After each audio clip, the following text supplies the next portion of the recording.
আচ্ছা, এখন দেখি আমরা ক্যান্টিলিভার বিম নিয়ে আলোচনা করব, বা ক্যান্টিলিভার বিমের সাথে যে ট্রাস নিব এটা নিয়ে আলোচনা করব। এখানে বলছে যে নিম্নের চিত্রে প্রদর্শিত ট্রাসটির এবিবিসি ও সিডি বাহুগুলোর মান ও প্রকৃতি নির্ণয় করো।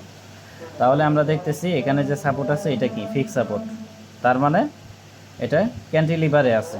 ঠিক আছে, এখন ক্যান্টিলিভারের ক্ষেত্রে মনে রাখতে হবে যে মোমেন্ট কাজ করবে না। যেমন এর আগে আমরা মোমেন্টের মাধ্যমে প্রতিক্রিয়া বলে আর বিমান বের করছি, কিন্তু ক্যান্টিলিভারের ক্ষেত্রে কোনো মোমেন্ট কাজ করবে না। ঠিক আছে, এখন মোমেন্ট যদি কাজ না করে আমরা কোথা থেকে শুরু করব আমরা মুক্ত প্রান্ত থেকে। এখন ধরলাম যে এখানে বিম আছে, ঠিক আছে, বা এখানে বিম আছে। এখন বিম যদি থাকে তাহলে মুক্ত প্রান্ত কি অবশ্যই এটা হবে সবার এদিকে, আর এটা হলো আবদ্ধ প্রান্ত। তাহলে আমাদের কাজ হলো মুক্ত প্রান্ত থেকে হিসাব শুরু করা, সি বিন্দু থেকে হিসাব শুরু করব। এখন সি বিন্দু থেকে তো শুরু করব, সিকে জয়েন ধরবো, জয়েন ধরে কাজ করব। এখন সিকে যদি জয়েন ধরো এখানে কি একটা পিন দ্বারা আবদ্ধ করতে হবে। আবদ্ধ করলে দেখা যাবে কি এটা একটা দুইটা বাহু, মানে একটা বাহু দুইটা বাহু এবং এইদিকে একটা বাহু, তিনটা বাহুকে ধারণ করে।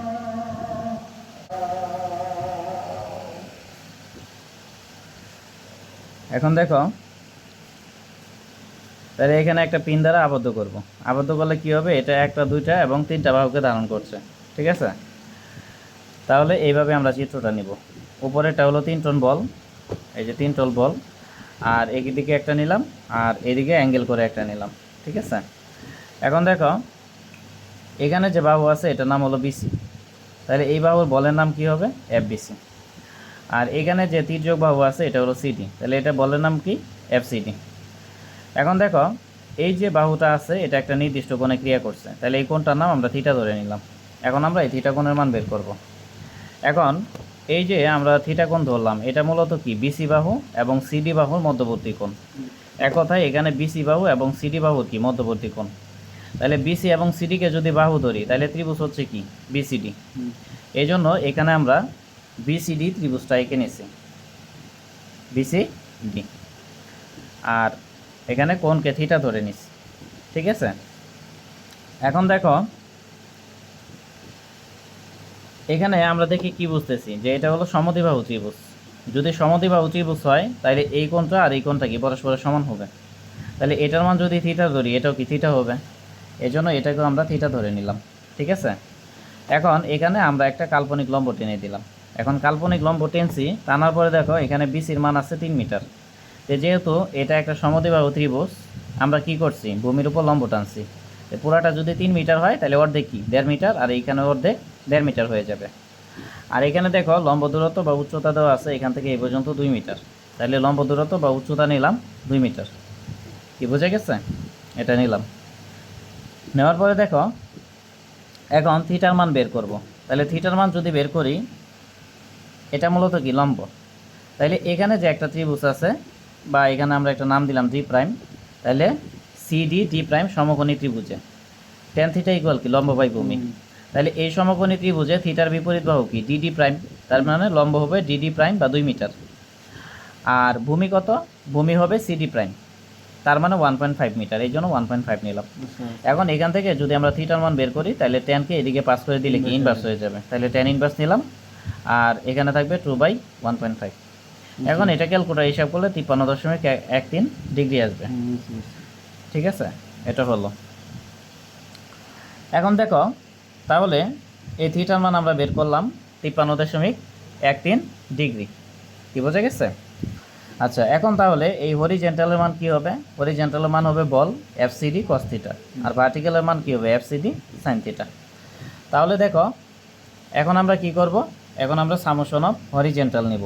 তাহলে উপরেগুলোকে প্লাস ধরলাম। এখন এখানে হরিজেন্টাল বল কয়টা আছে, দুইটা। একটা হলো এফসিডি সাইন থিটা, এটা নিচের দিকে যাচ্ছে এই জন্য মাইনাস, আরেকটা হলো 3 টন, এটাও নিচের দিকে যাচ্ছে মাইনাস, ইকুয়াল 0 দিলাম। এখন এখানে মাইনাস মাইনাস দিলাম, এফসিডি নিলাম, সাইন থিটার মান কত 53.13 ডিগ্রি, এটা নিলাম -3, এখানে 3 হবে 3 নিলাম, তাহলে ইকুয়াল 0 নিলাম। এখন এটা ক্যালকুলেটর হিসাব করলে এফসিডির মান আসবে -3.75 টন। তারপরে এখন আবার সামেশন অফ হরিজেন্টাল, তাহলে সামেশন অফ হরিজেন্টাল ইকুয়াল 0, ডান দিকেরগুলো প্লাস। এখানে হরিজেন্টাল বল কয়টা আছে?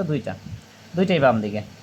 তাহলে দেখো এখানে এফবিসি যেহেতু বাম দিকে তার মানে এটা মাইনাস, আর এটাও যেহেতু বাম দিকে এটাও মাইনাস।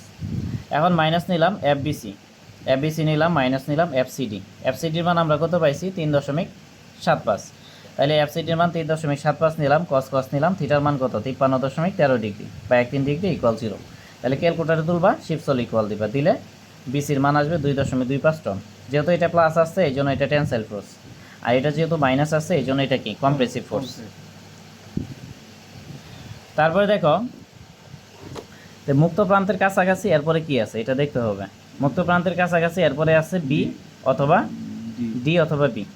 এখন কোনটা নিলে সহজ হবে? যদি তুমি ডি কে জয়েন ধরো তাহলে ডি বাহু একটা দুইটা তিনটা মেম্বারকে ধারণ করতেছে, আর যদি বি কে জয়েন ধরো এখানে একটা দুইটা তিনটা চারটা মেম্বারকে ধারণ করতেছে, তাহলে সহজ কোনটা হবে? আগে ডি দিয়ে করা, এই জন্য আমরা আগে ডি দিয়ে করব।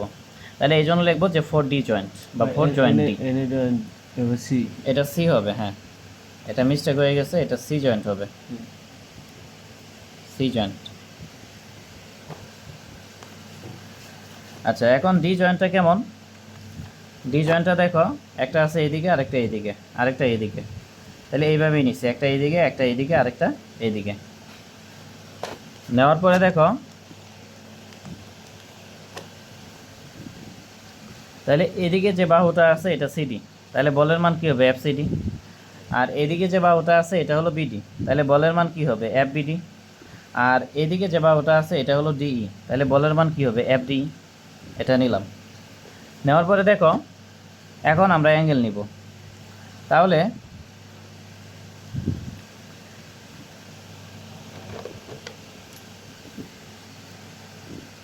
এখানে একটা রেখা, আমরা এই কোণটার মান পাইছি 53.13 ডিগ্রি, এটার মান পাইছি 53.13 ডিগ্রি। ধরো এখানে যে রেখাটা আছে এই রেখাটা কি? এই রেখার সমান্তরাল, এবং এই যে এটাকে ছেদক ধরলাম, তাহলে ধরলে এই যে এখানে যে কোণটা আছে এটার একান্তর কোণ কি? এটা হবে। তার মানে এটা 53.13 হলে এটাও 53.13 হবে। এই জন্য আমরা নিয়েছি 53.13 ডিগ্রি। ঠিক আছে। আবার এখানে যে বিডি বাহু আছে, বিডি বাহু কত কোণ হবে? দেখো এই রেখাটা এবং এই রেখাটা কি? সমান্তরাল, এটাকে ছেদক ধরবো। এক কথায় বিষয়টা এই যে এরকম, এই দুইটা হলো পরস্পর সমান্তরাল, আর এটাকে ছেদক ধরবো। ছেদক যদি ধরি, এটাকে ধরো ছেদক ধরলাম, ধরলে এই যে এখানে যে কোণটা আছে এই কোণটা, এটার একান্তর কোণ কি? এটা হবে। তার মানে এটা 53.13 হলে এটাও 53.13 হবে। এই জন্য আমরা 53.13 ডিগ্রি নিচ্ছি। এখন যেহেতু এই এফডি বলটা 53.13 ডিগ্রি কোণে কাজ করতেছে, আর দুইটা উপাংশ থাকবে, একটা হলো হরিজেন্টাল আর একটা কি? ভার্টিক্যাল। তাহলে হরিজেন্টালের মান কি? এখানে বলের মান এফডি, তারপরে কস থিটা, থিটার মান কত? 53.13 ডিগ্রি। আর ভার্টিক্যালের মান কি হবে? ভার্টিক্যালের মান হবে প্রথমে বলের মান এফবিডি, তারপরে সাইন, আর তারপরে থিটার মান কত? 53.13 ডিগ্রি। তারপরে আবার এখানে এফসিডি বল আছে, এটা অনুরূপভাবে আমরা নিছি।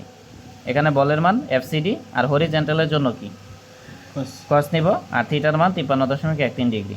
আর ভার্টিক্যালের জন্য কি হবে? প্রথমে বলের মান এফসিডি, তারপরে সাইন, তারপরে থিটার মান কি? 53.13 ডিগ্রি।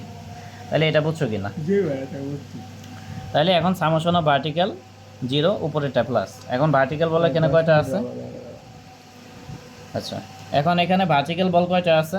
একটা, দুইটা, আরও আছে? নাই। তাহলে দুইটাই কি? উপরে, এই জন্য এটাও প্লাস নেব, এটাও কি? প্লাস নেব। তাহলে দুইটা বলি আমরা প্লাস নিচ্ছি, ইকুয়াল 0। তাহলে এফসিডির মান আমরা প্রথমে বের করছিলাম যে -3.75।